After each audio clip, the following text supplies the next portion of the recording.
Let's start reacting, shall we? I'm turning off the music. Epixy feet on the hate.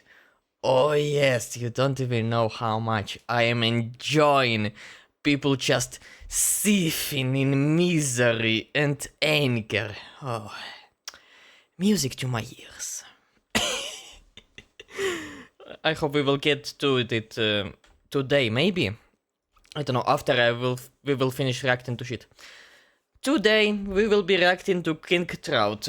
There was one person in my YouTube reaction videos, and he was asking me King Trout twice. So today we will be doing a double Trout. Hello, Pexo. What's up, Dark? How do I feel? Looks like you are up to the usual shenanigans. Yes, sir. Yes, sir, indeed I am. Well, today we have double Trout, and one of the videos. The reason nothing lasts anymore. Planned obsolescence. Obviously it will be about the phones. I want to watch it. I want to know what the hell is happening to our phones. They just don't make things like they used to. Oh my god. Or do they? My god. Opera GX. Oh, a shitty browser, to be honest. Like, in terms of uploading video. Let's watch anyway. They just don't make things like they used to. Reveling on the feeling of online haters. Indeed, indeed. That is so like you.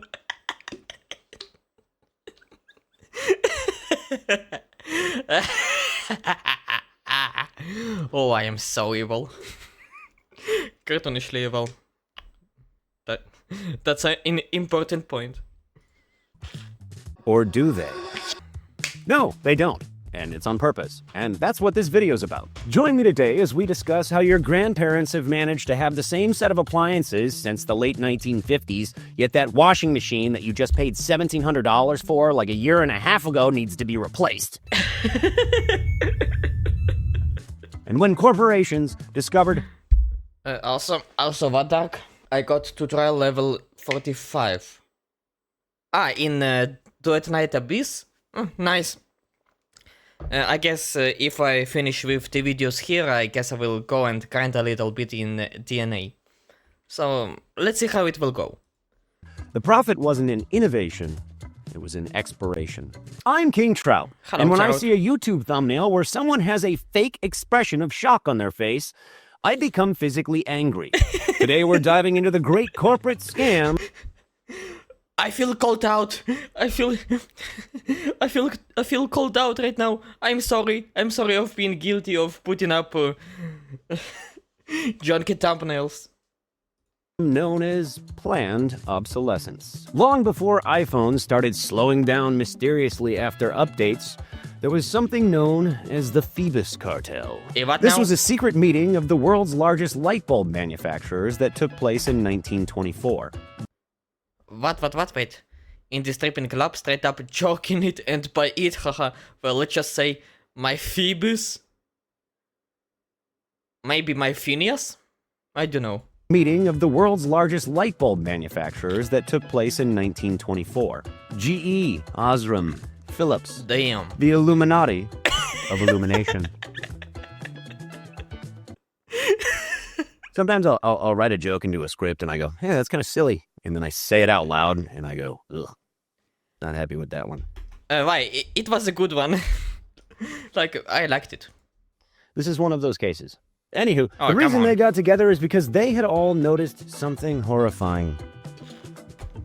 Yes, I got the bow from 45. I also created a unique spear for Rebecca, and I also I have a surprise for you.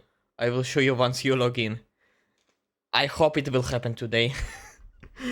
Because you got me intrigued.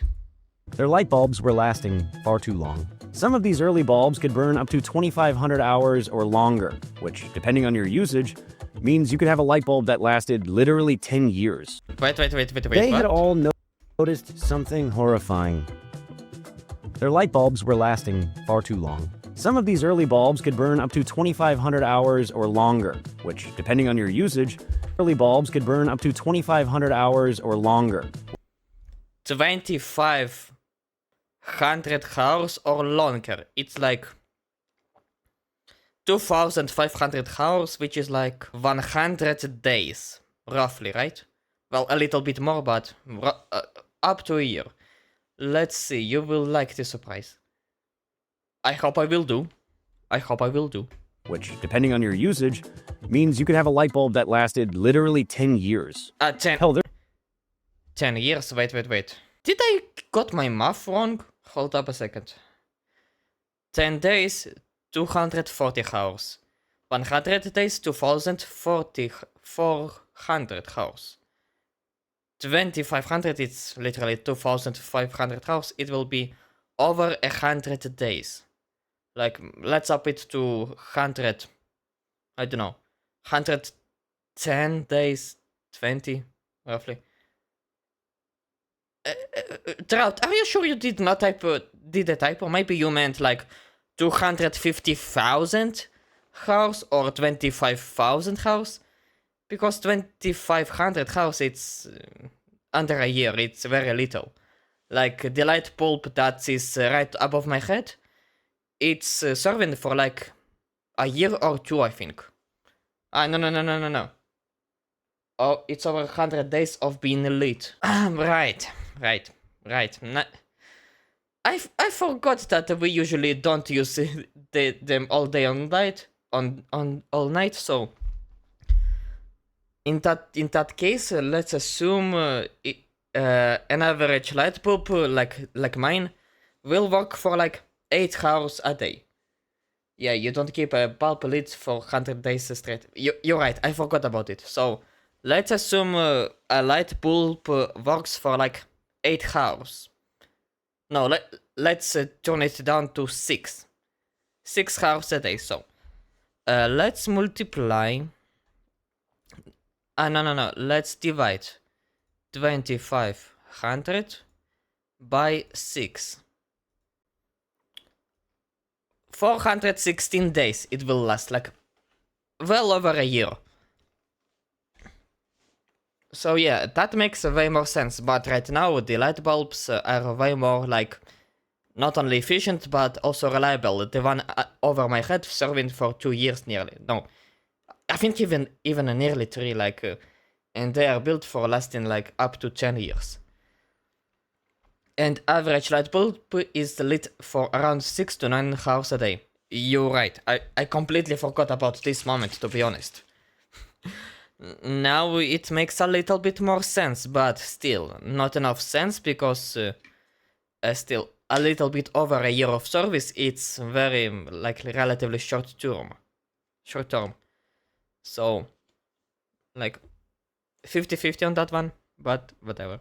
there's a light bulb in California that has been burning since 1901, which God means damn. at the time of recording of this video, somebody turned that light bulb on 8 years before the current oldest person on the planet was born. The light bulb in my PC is there since before COVID. God damn it. Wait, the light bulb in your PC? You mean you still have a PC for 2019? God damn it. Does it go when you turn it on?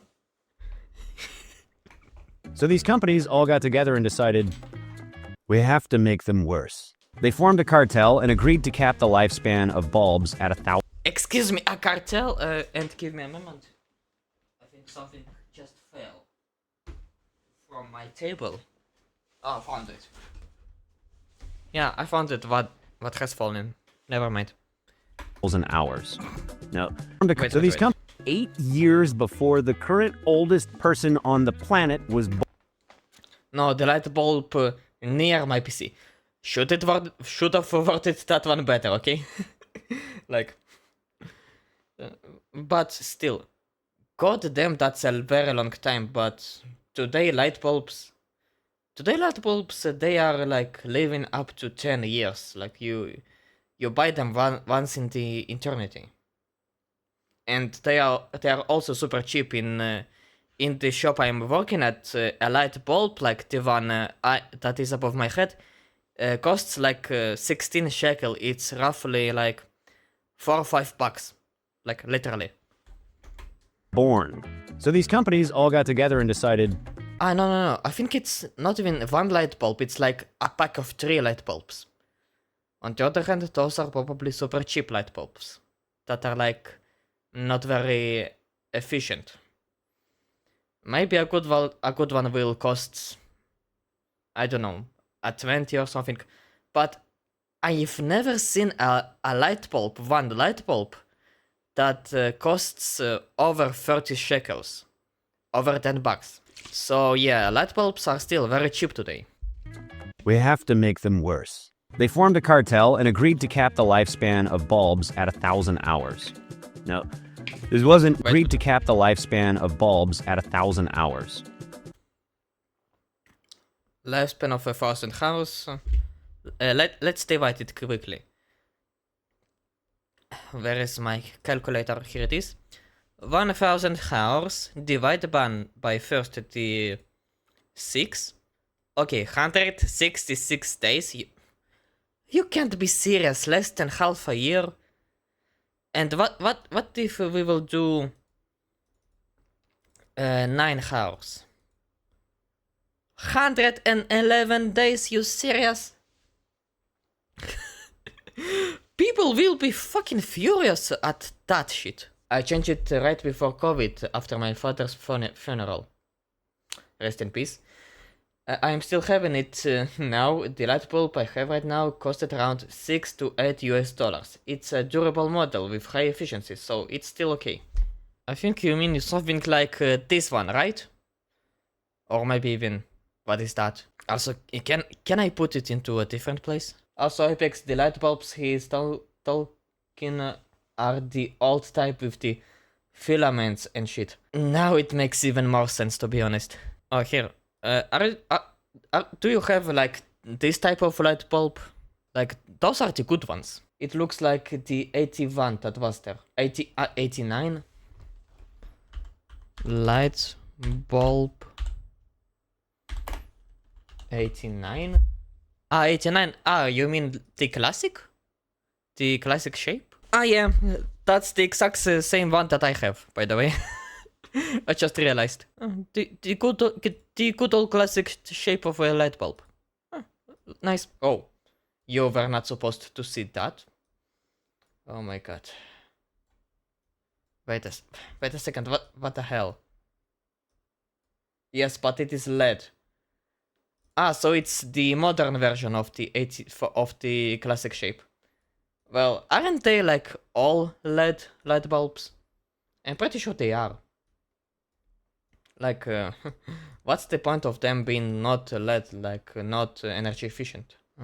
Okay, back to the video. No, this wasn't necessarily an easy thing to do. They had to put a lot of research into how to shorten the lives of these bulbs. They worked towards it. What these companies' engineers eventually determined was the only way to make a bulb last shorter was to increase the wattage the bulb used and thin the filament. Are you serious? You make the average citizen to spend more money on electricity, and also spend more money on the light bulb that will be living less, and you will have to buy another one in like 100 days. Are you serious? How furious were the people who found out about it, like shortly after? Which, I don't know if you're putting 2 and 2 together for any of my electrically inclined friends out there. Nick. It makes the bulbs brighter. This cartel actually had a... Brighter, sure, it will make them brighter, but still, they will use more electricity. They will be eating more of your electric bill, like increase your electric bill, and they will break faster. In the end, you will be paying more for what? The ROM will be a little bit brighter. Nice. So what? Was it worth it? Was it worth the additional like 20% to your spending? I'm sure as fuck it wasn't. A lab in Switzerland neutral cowards, where they would send light bulbs of their competitors to ensure that they only burned 1,000 hours or less. They burn too long, cartel slaps you with a fine. Boop. I will pause here to bring up a counter argument. Some argue that the reason that this cartel got together was not to shorten the lifespan of the bulbs. That was just an unfortunate coincidence of their intention of making brighter light bulbs. And that's actually what GE claimed in court in 1949 when they were sued for violating antitrust laws. Damn. You see, Apex, I got my family refrigerator when I was starting second grade. My neighbor got a new fridge 8 months before COVID and it broke down 2 months ago. Our fridge works still. That's right. I have in my room like a fridge that it looks like it was from the 90s. And my dad, he has a fridge, but a newer one. He had a newer fridge that was like from the 2015 maybe. No. From the early 2020, and it broke like in 4 years. Like the same situation as yours. It broke like a year or two ago, and a year ago, and he had to get a new fridge and a new washing machine because same situation. But the washing machine, but yeah, also a washing machine, and the fryer, whatever you call it. All of them has the same symptoms. Modern product that gets broken in way too little time. And I still have a fridge from the 90s that works well to this day. Even though it makes a little bit of noise at night, that doesn't let me sleep. Fucking nightmare. You decide. Did these corporations join together and form a cartel in order to make shorter-lasting light bulbs to increase their company profits, or did they all get together to make the world a brighter place? Of course they made it to increase their sales. Modern tech are made to use temporarily. Yep, it sure is. Ask PlayStation about it with their DualSense. It's not made for lasting use. Fully agree with you. Up for you to decide. Not to sway your opinion, but this was a point in time when human beings were only used to light provided at night via candle or oil or gas lamps, and it's actually much healthier for us to experience dimmer levels of night at light. Full agree. Dimmer levels of light at night. And I hate bright lights. The only time I use them is when I'm blinded recording these videos. You're welcome. Oh, this dry out my eyes. Either way, innovation when it came... I am pretty much used to like bright lights, but I guess it's a perk of a desert man. ...to the lifespan of a light bulb wasn't rewarded, it was disciplined. And thus, planned obsolescence as a concept was born. The enemy of profit is longevity. Fast forward to the 1930s. The Great Depression hits, people stop buying, factories shut down, and warehouses fill up with stock. Enter the man who coined the term planned obsolescence, Bernard London. London was a real estate tycoon who wrote an essay called Ending the Depression Through Planned Obsolescence. Much like the villain of another video of mine, Edward Bernays, both had the common goal of manipulating the American populace for profit. Oh, come on. Also, both were immigrants to America from Europe. You can find this out by checking the early life section of their Wikipedia pages. Of course they are from Europe. Of course they are. The thing is, Apex, animals who are active during the day needs to adjust to low levels of light at night. Ah, right, that's true. You got me on that one, so I guess I'm an owl then. I guess.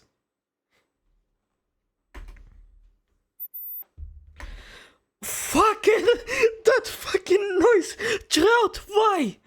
Why did you bring the noise from my fridge? It is good for humans to have lower levels of light at night. True. Absolutely true. early. Both were immigrants to America from Europe. Listen You to can find it. this out by checking the early life section of their Wikipedia pages. Fucking hell. That is the exact same noise that my refrigerator does at night. But it's not like beep beep for a second or two. It is a constant shit. And the only way I can stop it is get up from my bed, get to the fridge, open the door of the fridge, and then close back. And the noise fucking disappears. For a while. And I have to fucking pray that I will fall asleep before the noise will start going up. But since you are not human, it is alright that you use bright lights.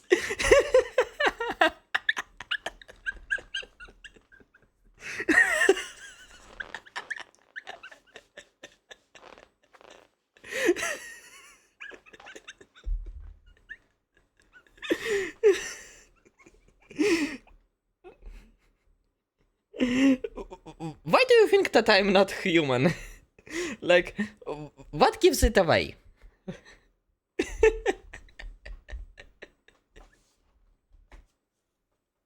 Sorry, thought I heard a dog whistle. In this essay, London proposed the idea that products be forced to expire after a certain period of time. All products. London literally proposed the idea. Wait. I need to listen to it one more time because I think I got something in my ears, you know? This essay, London proposed. Sorry, thought I heard a dog whistle.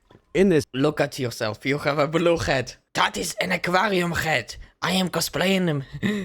What his name? What kind of human has a blue head?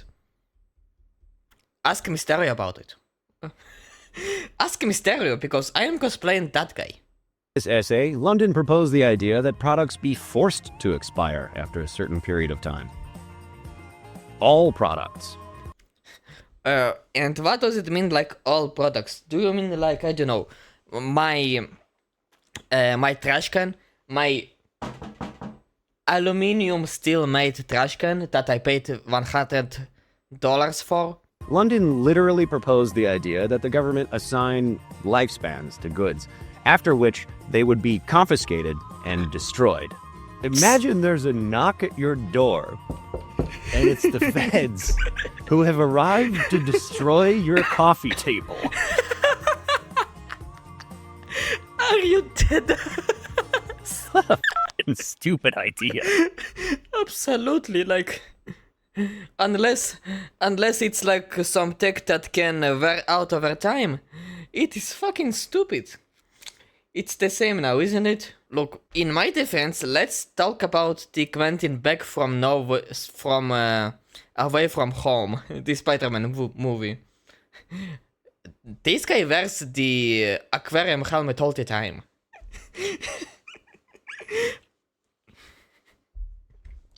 Just kidding, but oh my god. Maybe I am a machine. See how Android and Apple stop giving updates no matter how good your phone condition is? Wait. You mean like after a certain point of time? Like we do not support your phone after like 5 or 6 years? Yeah, in my opinion it's stupid, but also there's the argument that the new version of the operating system will be too much for the old phone. I was talking about forced expiration. Yeah, that's true too, and there is the entire thing with forced obsolescence of a phone where Apple, at least as far as I know it was Apple, maybe others too did, where Apple just was forcing the older phones to work more and more shitty with every new update of the operating system. I'm pretty sure that the biggest of Android phone makers do that too. Well, at least they were doing that too until they were caught. If they were caught for doing that. Oh, hello. Then why not create a phone that can last more time? Nokia. at your service. Why create a new phone every year? Honestly, that is a good question, because like every year you cannot make a new like very very important innovation in 1 year, at least today. Like in the 2010s, which I will call proudly the golden age of smartphones. With every year they were adding something new, they were making something new, and that was great until Apple came up with the iPhone X, and Samsung started to slowly stagnate, kinda. And each new phone, it was like you are making one phone, and then you make like a restyling of this phone every few years until you come up with a completely new phone.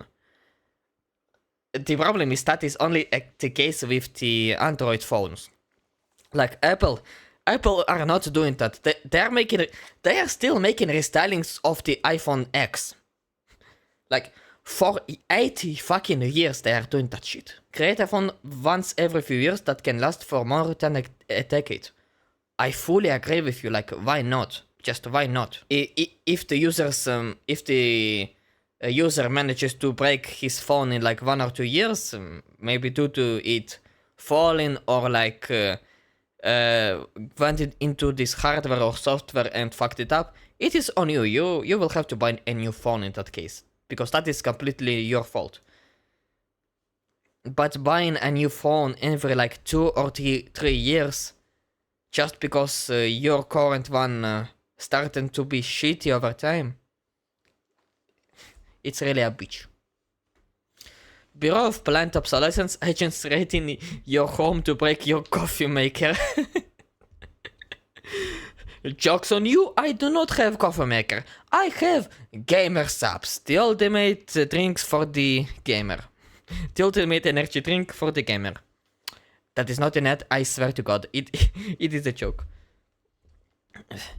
But I dare you to come here and break my table or my trash can. I fucking dare you. I will protect that with all of my body and soul.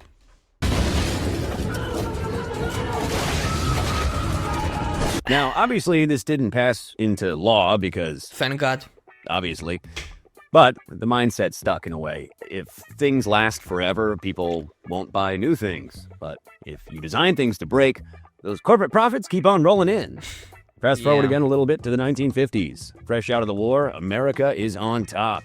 Industry's booming and suburbs are popping up left and right like mushroom clouds on Japan in August 45. At this point in time, pretty much every American family owned a car, which was a problem, because if you own a car and it works, why are you going to buy a second car?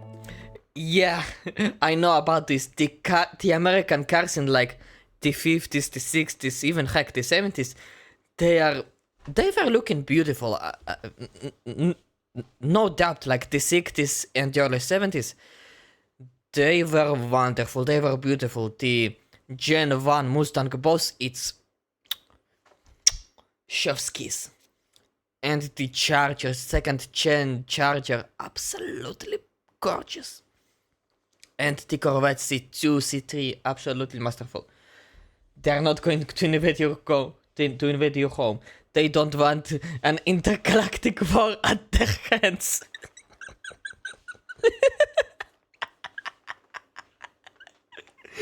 True. Very true. You do not want to be of the intergalactic war criminal. Why would you need 2 cars? Your wife's not going anywhere. It's the 1950s. She better not be going anywhere. She better be in the kitchen, loaded up on pills, cooking dinner. Wait. I forgot my point. So, the American cars in the 50s, 60s, 70s, they were looking gorgeous. But as piece of like tech, as a transport, as a vehicle, they were absolute dog shit. The engines were like dying every 2 to 3 years. And there was also the case about Chevrolet Corvair. Chevrolet wanted to make a competition to the Volkswagen Beetle that was slowly gaining sales. And they failed super miserably. Like, this is an entire history. Enter, she better be in the kitchen, loaded up on pills, cooking dinner. Enter Harley Earl at General Motors. He realized you could sell cars not by improving upon them necessarily, but by making last year's model look lame and gay. Chrome fins. Right. There was some company, I think it was what? Packard, right? I think it was Packard that were releasing like a new restyling of the same car every year. And the people who had the like last year Packard, they were considered like, per person can't even buy a new car. Same thing as with the iPhones, like the exact same story. But if we are talking today about phones, back then it was fucking cars that today would cost $20,000. Like, it was a thing. Like, seriously. You know, my cousin has a Mustang. We were driving on the road once when we brushed past a young guy in a fancy new car. Oh my god. He was pissed off and rammed into our car from the back. The only damage to our car was for the tail lights. Wait. Which Mustang are you talking about? Are you talking about like the Gen 1, the OG Mustang? From the like 65 to up to 73 or 72, or are you talking about a modern Mustang that is 5th gen or newer? The only damage to our car was for the tail lights. That other car's chassis was bent inwards. A Charger. Wait, what? He has a modified Charger. Okay, Dodge Charger. Your cousin has. Wait, a Mustang or a Charger? I think it's a 60s Charger, so a first gen Dodge Charger. Let's just find it. Dodge Charger. First gen. Let's see. Here. That is the very first gen Dodge Charger from the mid 60s. 69 model, I think. So, I guess it's the second gen Dodge Charger, the most iconic one. 1969. This one, not a Dodge. You just said it was a Charger. It is a Mustang, a Ford Mustang. And that is... Wait, the Boss 302? Really? Wait. I think that's the Eleonora, no? But anyway, the first... This is the one of the restylings of the first Mustang. It's Mustang GT. Like, the absolute classic. Sorry, my bad. Should have specified it, but it's okay. Like, here it is. The absolute classic. Yeah, that one. The absolute classic, the iconic Mustang. So, this is the boss. Okay. Now, that is established. But really, that Mustang? I thought cars from the 60s were like very shit in terms of like safety, but maybe I was wrong about it. Yeah, I think the cars at the time did not have a cramp zone. Like the crampable zone were like the let me get Microsoft Paint for a minute. Like where it is. Like here is a modern car. Here it is. It has 3 sections, like this one, and the central one. The central one is reinforced, but the front and the back, those are crumple zones to absorb the kinetic energy from the impact. So yeah, no wonder that modern car got turned into a fucking trash. It is bad in terms of internal safety, but they were built to withstand a nuke. True. Very true. pastel paint, so-called jet age curves. Every year, a new look, a new status symbol. They called this dynamic obsolescence. Ooh. Cool. Quick aside here. As much as I just shit on that guy and the creation of dynamic obsolescence, it did pretty much directly lead to the creation of my dream car. 1957 Chevy Bel Air. Convertible in seafoam What green. a beauty. My favorite color, baby. Just, cruising 45 miles an hour on the freeway. Everybody's honking at me, speeding by. They don't give a shit. Blaring Cubano music, just cruising. Oh, what a dream. But yeah, no, we hate that guy. He sucks. GM executives openly said that they wanted their customers to feel ashamed of their old cars. The idea metastasized. Washing machine. Just what I was talking about with the new car, old car. My god, I predicted what he was about to say. Radios, refrigerators, all being redesigned yearly, not for efficiency, but for fashion. You know, think about appliances over the course of most of your lives. 20 years ago, everybody had white appliances, and then it became fashionable to have black ones. And then there was like a 1-year period where people were getting red appliances, and it was stainless steel, and now it's black stainless. Who cares? As long as it's a gas stove and not an electric stove, I don't give a shit what color it is. There have been too many asides in this video for me to rant about gas versus electric stoves. Consumerism became patriotic. Throwing things away was no longer wasteful. It's not the Depression anymore, you gross loser. Get with the times. America entered what Life magazine proudly called the throwaway society. The what now? Consume. By the That guy was literally crying and complaining about how we wrecked his car. The police came and arrested him for crashing into our car.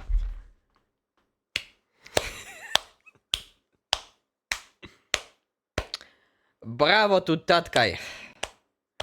Just a proven douchebag.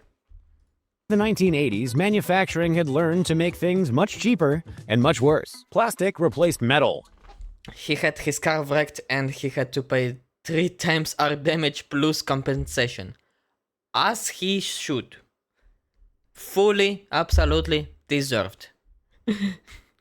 No mercy for that guy. Glue replaced screws. And why employ hundreds or thousands of your fellow countrymen to build these products when you can outsource the manufacturing to a third world country? God, I hate boomers. Wait, thousands of your fellow countrymen to build these products when you can outsource the manufacturing to a third world country. Of course. God, I hate boomers. Then came the tech boom, and the kings of digital decay took the throne. Companies like Apple, Samsung, and Dell mastered what is called software obsolescence. The phones, like, we were just talking about it, right? Like about how phones are becoming shitty for no reason. You no longer physically have to break the product. Just hit yes on that software update, and the company that you purchased the product from will break it for you. Remember a couple years ago when Apple got caught throttling old iPhones with software updates? And their defense was like, oh, no, that's a feature. It's actually to protect battery life. Sure. Another problem with modern... Sure. And iPhones are very not known to like have a battery life less than a squirrel. No. And iPhones are definitely known for having a battery life a little bit longer than a fucking hamster in a fire hazard. Of fucking course. Like, if I didn't have a reason to hate iPhones already. Devices, then puppies are sealed up like Fort Knox. Another problem with modern devices, then puppies are sealed up like Fort Knox. And you ain't allowed to fix them either. Batteries are glued into place. Screws are proprietary. Repair manuals are sealed up behind NDAs. Right to repair laws? Well, every time they come up, corporations lobby them into oblivion. Because... Yeah, and also, I honestly hate it too, but those phone companies are doing their best to justify it by IP67, IP68, IP69, like those protection standards against like dust and water. And if I can understand dust, I will never understand Okay, I think I just got myself, but I'm pretty sure you can do those protections without making the phone like monolithic. Like, my god. Because if you can fix your phone, you won't need to buy another one. And that's un-American, damn it. Also, this doesn't just apply to physical hardware, it applies to nearly every facet of your life at this point. This Yeah. so-called software as a service ensures you'll never own anything again. And you'll like it. Live in the pod, eat the bugs. Adobe killed Photoshop licenses, so now you have to pay rent for those pixels. And trust me, it's not f***ing cheap. Tesla locks certain features Yeah. behind paywalls. Smart fridges are basically lease agreements with ice cubes. And My also, God. that Wendigoon tweet where his printer stopped working. Wait, what? Wait, RHP printer hasn't been working for a month and every manner of troubleshooting resets charging ink cartridges didn't seem to work. After calling HP, they said that the debit card on file had expired, so they manually disabled our printer. In unrelated news, I am now radicalized. And I'm pretty sure to the comment of that tweet, he put out the picture of Ted Kaczynski. I'm pretty sure he did that as well. But my god, I get the man. Because the card on file expired. The future isn't just disposable, it's temporary and literally tangibly does not exist. You don't own products, you borrow functionality. Corporations realize they can't sell to you indefinitely, but they can sell you updates till the day you die, buddy. And all this so-called progress leaves behind a mountain of corpses. Mostly electronic, but also some literal corpses of children in third world countries. The UN estimates we dump 50 million tons of e-waste each year. That's 5,000 Eiffel Towers full of lead, mercury, and microchips, either being seeped into our soil or burned in a giant open pit somewhere else in the world. And the hypocrisy? Well, it's absolutely delicious. These corporate Indeed. supply chains rely on child labor mining cobalt, and then they'll turn around and show you a commercial about what they're doing for sustainability. They'll tell you we all need to reduce our carbon footprint. Well, And who is the biggest player? One of the biggest player in that shit? Apple, of course. Apple with their lithium batteries or cobalt batteries, whatever. Yeah, sure. Sure, Apple. Sure, Tim Cook. Step down from that fucking seat. flying private jets across the world to climate summits. Also, how they lie to us about recycling or energy usage. Topics which I've made entire videos on. Planned obsolescence It has always been a scam, indeed. isn't just a scam. It's incredibly profitable ecological and psychological destruction. Planned obsolescence works because it trains you. For some people, it trains them because they gotta have the hot new thing. Gotta be top of the line, brand new, looking good. And for other people, like me, it trains you because all of your shit is constantly fucking breaking, so why would you buy nice shit? Because it's gonna fucking break anyway. Except for my 23-year-old Ford Ranger pickup truck. She'd never betray me. And my 25-year-old Mitsubishi Pajero 2nd Gen will never betray me either, as long as I serve the engine well. Well, as soon as I do the engine a proper service.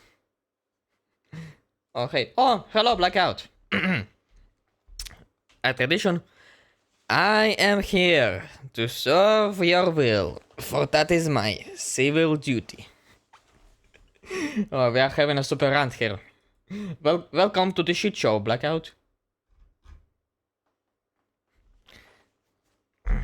Back to the video. Corporate marketing has turned consumerism into a sort of behavioral addiction.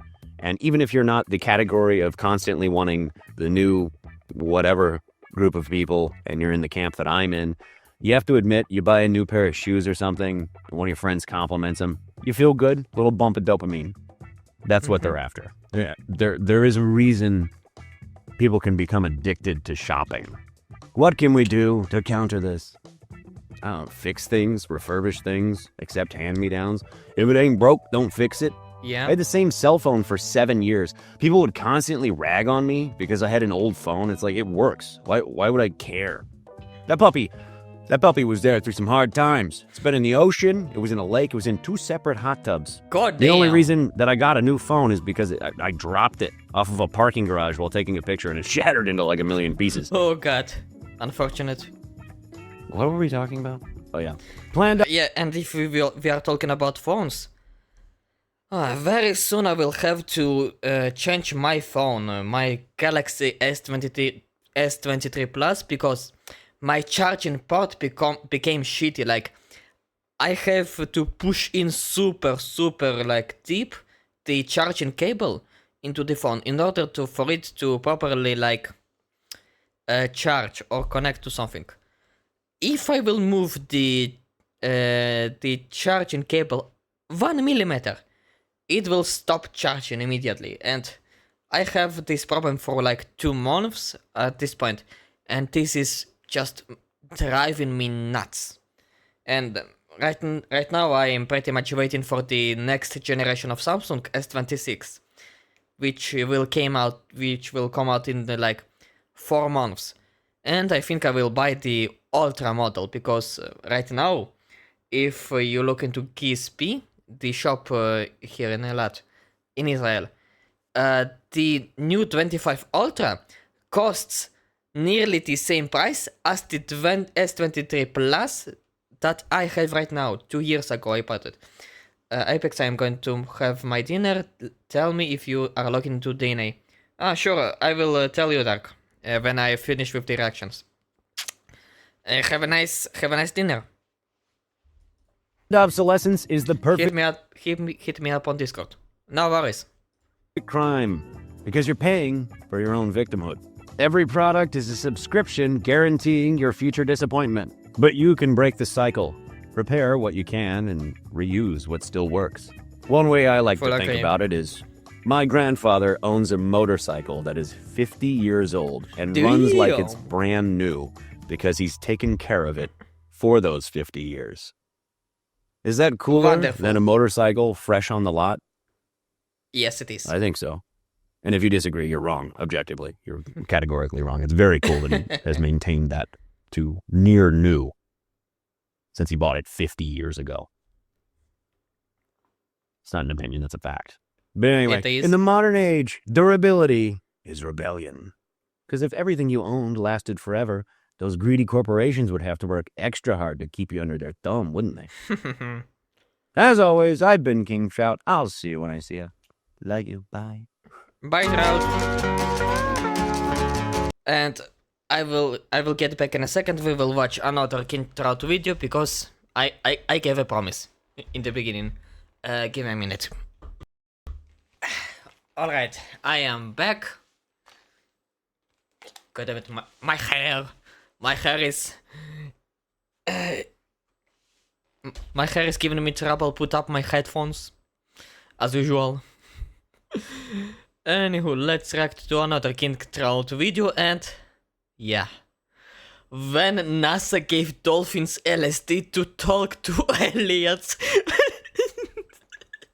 Excuse me, but... okay, this is the most ridiculous phrase I've seen today, and I have pissed off to the woke Twitter. I have seen some ridiculous shit today, and all of that is just being dwarfed by this one. NASA's LSD sex dolphin. What? I want to watch it. Oh my god. We at the National Aeronautics and Space Administration are taking the next steps towards interspecies communication. That's why here on St. Thomas in the U.S. Virgin Islands we have a team of researchers. Hold up a minute, oh my god. Oh, Opera has glitched out my web. I guess I will have to go back to Chrome or Yandex or whatever the fuck. Communication. That's why here on St. Thomas in the U.S. Virgin Islands we have a team of researchers working around the clock to attempt to communicate with... God damn it. Oh, this little shit is... Oh, it's like a short thumb. It's like... Oh my god. My god, YouTube is super unresponsive. Like, what the hell? Just be fucking proper, YouTube, okay? Dolphins. Let's check in on them. Oh, for the love of all that is holy, what are you doing to that fish? Technically, he's a mammal. All that is holy, what are you doing to that fish? Technically, he's a mammal. He's a mammal, nice. Oh my... Oh, that was beautiful. So yeah, we're gonna talk about that. I'm King Trout. Buckle up, kiddos. This one gets weird. Our story begins with an American research scientist by the name of John C. Lilly. Lilly was a neuroscientist who during the 40s and 50s conducted research on the structure of the human brain and human consciousness. Okay. Research which eventually led to him developing the first isolation tank. His The what now? Isolation tank? consciousness. Research expanded into him developing the first isolation What the hell is that? An isolation like tank, like a fish tank? It looks super weird. tank. His fascination with the human brain expanded into a fascination with cetacean brains. Cetacean Cetacean being dolphins. being a family of sea-dwelling mammals. Like dolphins, whales, and porpoises. You know, the kinds of sea-dwelling mammals that 5th graders and people who are no fun at parties like to inform you aren't fish. His fascination... Listen, if it's in the water, if it lives in the water, if it can swim all the time, if it swims in the water all the time like a fish, if it can be underwater most of the time like a fish, it is a fish. It is a goddamn fish. Fascination stem from the fact that these mammals have brains which are in most cases larger than human brains and appear to be as complex, if not more complex, than the human brain. Your brain, lol. Wait. Brains and appear to be as complex, if not more complex, than the human brain. Your brain, lol. To be fair, it is... I think it is a koala brain, right? Like... I think it is a koala brain. Obviously, I am not a koala. I'm a goddamn intergalactic war criminal, as I stated before, but... Yeah, I'm pretty sure that's a koala, because koalas are the dumbest things on the planet. And based on the observations that these cetaceans have such large and complex brains, Lilly made it his goal to develop communication between humans and cetaceans. He founded what he called the Cetacean Nation. The what? Cute. In an effort to, first, develop communication between human beings and cetaceans, and then, second, allow these cetaceans to openly communicate politically as a nation with the rest of the world. His logic being that such complex creatures should also... Excuse me, political citation? What? Screen cap of the terrible website. Yeah, that website... My god. I'm pretty sure even I could do a better website than that, and I never done a website before, like... Give me 1 or 2 tutorials and I'm pretty sure I will do a better website than that. Second, allow these cetaceans to openly communicate politically as a nation with the rest of the world. His logic being that such complex creatures should also have access to human rights. What?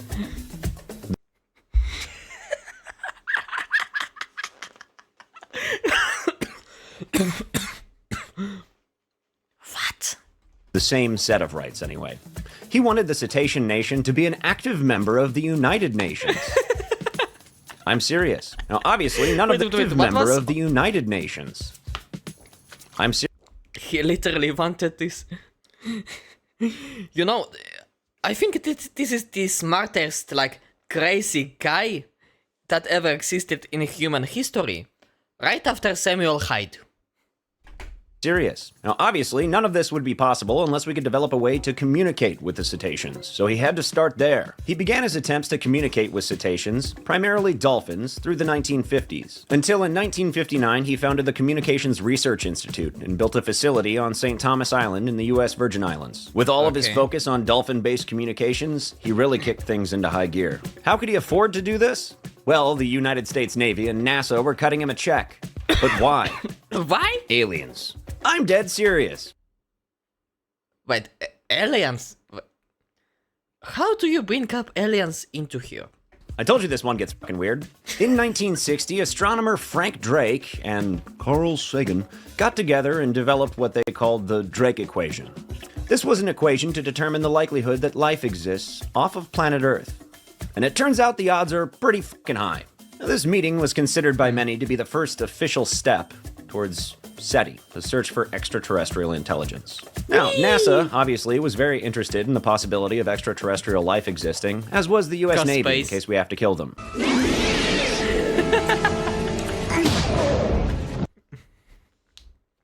Alien must have made a joke about his wife. Welcome to Earth. Because it's Will Smith, of course. So, research began in earnest. But then Drake and Sagan realized one small issue. If we did encounter extraterrestrial life, how the hell were we gonna talk to them? Sagan had heard Wait, of wait, did what? encounter extraterrestrial life. How the hell were we gonna talk to them? Like, what if they spoke Spanish or something? Dude. On the other hand, damn, that's a good question, to be honest. What if they spoke like, I don't know, space Arabic, space Chinese? Like, no way they are talking like space British, because unfortunately Britain did not get to colonize space. America did that. We've taken over the moon, but that's a good fucking question. Yeah. Sagan had heard of Lily and figured, hey, if this guy can figure out a way to talk to dolphins, he could probably figure out a way to talk to aliens. Of course. Oh my god. So NASA and the US Navy began research funding for Lily's little dolphin experiment. In his attempts to communicate with dolphins prior to the funding from NASA and the Navy, Lily had noticed that the dolphins he was working with would breach the surface of the water and attempt to mimic the sounds of human speech. Oh. Similar to what is the dolphins doing. Also, is it just me or are dolphins creepy as hell? Dude, I have no idea if you were delving into that territory of creepy dolphins. But dolphins, those are the Satan of the ocean. Like, my god, even Lucifer wasn't that terrible, that horny, to be exact, and that just deprived of a soul. They are horrifying. This is noteworthy because in the wild, dolphins very rarely breach the surface of the water to communicate. After a few years of construction, the research center was finished, and Lily began his experiments primarily on 3 dolphins. At this same time, a native of St. Thomas Island by the name of Margaret Howe heard about this top-secret research. Is that the woman who I think did the thing? Is it that woman who... Oh my god. We are delving into that territory, right? Facility from her brother, apparently, who had no connection to the research facility whatsoever. So how he found out about the top secret dolphin facility, I don't know. But either way, she loved dolphins, so she went to the facility. She showed up at the research facility with no formal scientific training, but was like, hey guys, I like dolphins, and I heard you have dolphins. Can I come look at them? And they said yes for whatever reason. At this facility, she met Lily, who was impressed by the gall of her to just show up at his top secret dolphin facility. They got to talking, and she expressed her fascination ever since childhood with the concept of talking animals. Apparently, she had a very keen eye for the behavior of the dolphins at the facility, so Lily hired her. She began research For no pay? She wasn't even paid for the shit she was going to do and later? recording the dolphins' behavior, but Oh she had a my. request of Lily. She wanted to get closer to the dolphins. It is that story, oh my god, no! No! No! To quote Count Dankula, in the business, we call this foreshadowing.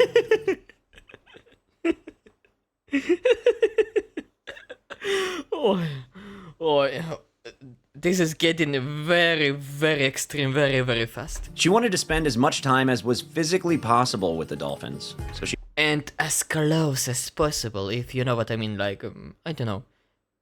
Lily has a job, so why not giving the dolphin a job as well? The only question is, what kind of a job? She had a request for Lily. She asked that the research facility itself be flooded partially with water so that she could live full-time with the dolphins. And Lily agreed. Lily was often traveling at this time, so he said, yeah, sure, whatever, you can run it. Who even cares? Are you ready for things to get really weird? Yeah. I hope he said yes, because either way, here we go. In 1964, the Dolphinarium was completed, and Hal moved in with the 3 dolphins. Oh, hello there. Oh, what a cute puppy. What a cute puppy. This here is the good version of Hassan Piker. The first floor of the facility had been flooded about waist deep full of water so that Hal could live amongst the dolphins, while the second story remained dry for her bedroom and office. The 3 dolphins she lived with were Sissy, who she described as pushy and aggressive, real boss. Maybe, I don't know, to be honest. But pushy... yeah. That wouldn't be a surprise, you know? If the name of that dolphin was Pushy. Bitch energy. Pamela, which is a hilarious name for a dolphin, who she described Again, maybe. They all look the same to me, and none of the pigs were labeled. as shy and bitch energy. Pamela, which is a hilarious name for a dolphin, who she described as shy and kind of cowardly. And Peter, who was an adolescent male, who she quickly became very close. An ironic name, given what's coming. Pun very much intended. To, who she quickly became very close to. At this point in the Did you know that Peter had a job? Again. experiments, they had pretty much given up on the concept of humans speaking the dolphin language, which they cutely refer to as Dolphinese, and instead focused their efforts primarily on teaching the dolphins to speak English. This is America. I don't care if you're a sea-dwelling mammal. You live here, you speak American. The process by which Hal was attempting to teach the dolphins English was very similar to the way a human mother teaches an infant to speak English. She would start by teaching them basic phonemes. Or phonemes. Phonemes? She would start by teaching them basic sounds and working her way up to full words and sentences. She also had a strict zero-tolerance policy for any Dolphinese to be spoken during these English Bit racist, if you ask me. lessons. Maybe. She continued these lessons for a few months, including one method where she painted the bottom half of her face white and put on black lipstick, so as Okay, this looks creepy as hell. to help show the dolphins the movements her mouth was making. Which doesn't make any sense to me. I was like, have you seen a dolphin's mouth? They don't have lips, for starters. She was thinking they would use their blowhole to mimic the sound. I don't know, whatever. She's the dolphin lady. All was well and good until Peter, the adolescent male dolphin, began going through puberty. Now, Wait, I was about to look up what adolescent meant. That a dolphin was a kid? Oh my god, we are... Dolphin that is becoming a teenager. Oh no! I'm not your dad, so I'm not going to give you the birds and the bees speech, but with puberty in any mammal come certain urges. Yeah. And old Peter, he took a liking to Hal.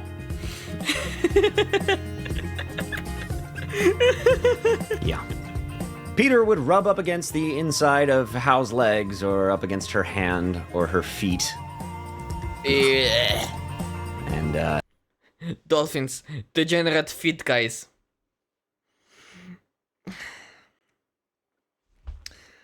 God damn it, even here we have food fetish something.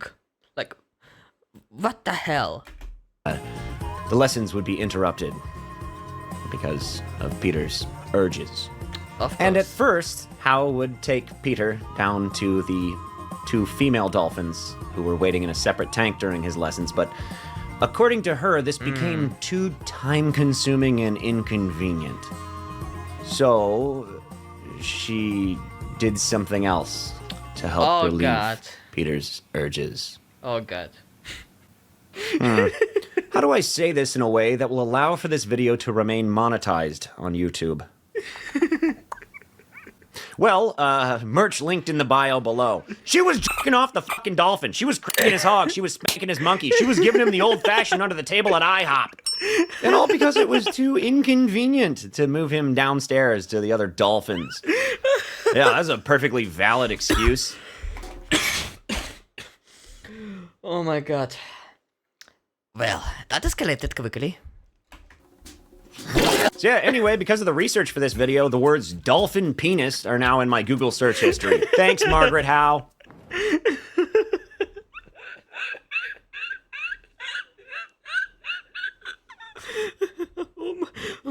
Oh my god. Oh my god. Oh my god.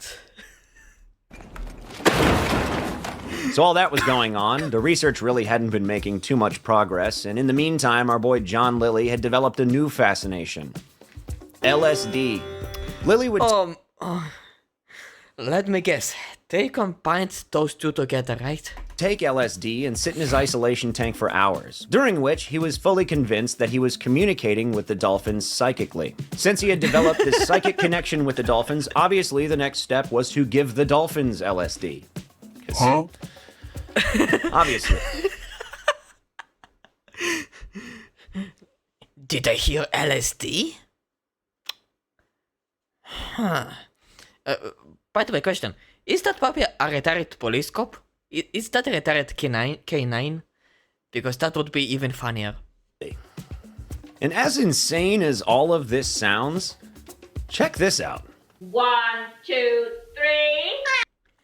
Audio recordings of Howe and Peter over separately recorded video clips. Fish in bucket. Obviously, the dolphin's not speaking English, but you Yeah. can kind of hear it though, can't you? Howe was Maybe. opposed to the concept of giving the dolphins LSD, but Lilly insisted, and it was his experiment after all. Much to his annoyance, though, it didn't seem to have much effect on the dolphins. It only made them quiet. Wait. I think I lost the flow for a minute. Let me go back for a second. Fish in bucket. Obviously, the dolphin's not speaking English, but you can kind of hear it though, can't you? Yeah. Howe was opposed to the concept of giving the dolphins LSD, but Lilly insisted, and it was his experiment after all. Much to his annoyance, though, it didn't seem to have much effect on the dolphins. It only made them quiet. Which, in an experiment to attempt to communicate with them, not exactly a wonderful result. Yeah. Eventually, though, Howe did convince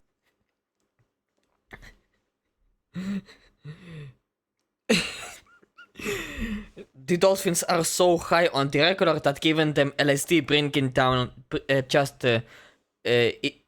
like a it's making them more chill, like it's calming them down. It's like catnip, you know, for humans, obviously. Lilly to stop giving LSD to Peter specifically, because obviously she had a very close connection to him. The year was now 1966. Very little progress had been made, and Lilly became more fascinated with LSD than communicating with dolphins. Except for Lily was a very interesting cat. Oh my god. psychically in his isolation tank. He was still doing that regularly. NASA and the Navy, primarily through Dr. Sagan, would regularly check in on the experiments to see how they were doing, and at this point in time, they weren't thrilled. The question was raised as to whether or not Howe was actually teaching the dolphins to speak English or if they were just mimicking human speech, kind of in the same way a parrot does. Just because a parrot repeats what a human says doesn't necessarily imply that we're communicating with them. Unrelated video of a parrot barking like a dog. And here is the reason why he is barking. By the way, I could mimic. The lack of results in combination with Lily being an LSD-fueled loose cannon and the dolphin hand stuff caused NASA and the Navy to cut funding. Due to Lily's waning interest and the lack of funding, Thank the experiment ended. Thank Howe went God. home. Shortly after Howe's departure, Peter unalived himself. Oh. Seriously. Since Oh. dolphins are mammals that breathe air but live underwater, each breath is a conscious choice. So, on You're now manual breathing. Goddamn right. occasion, when a dolphin just isn't feeling like it anymore, they'll take their last breath, float down to the bottom of the water, and not come back. Oh. Did Peter do this because his heart was broken?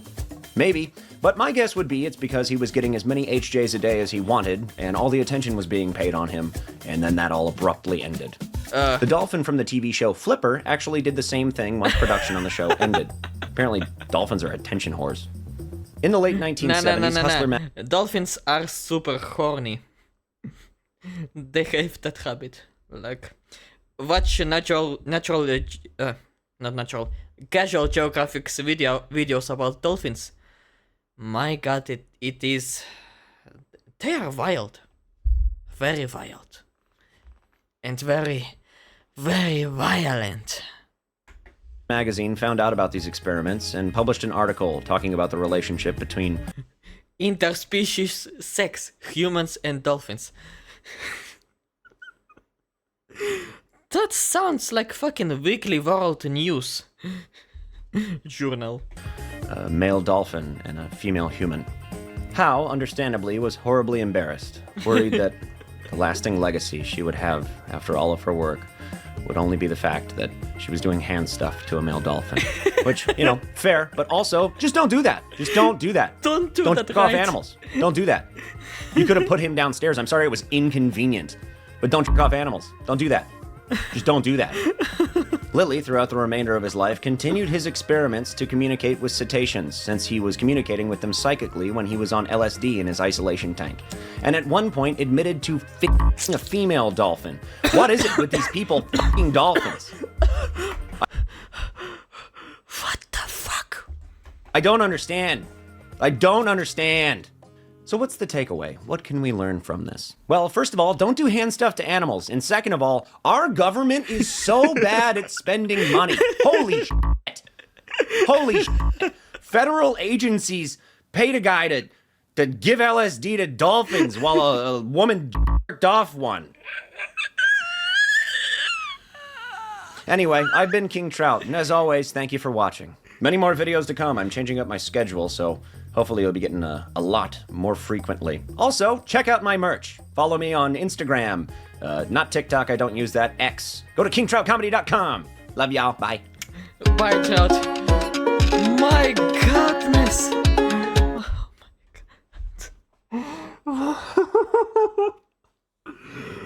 Oh my god.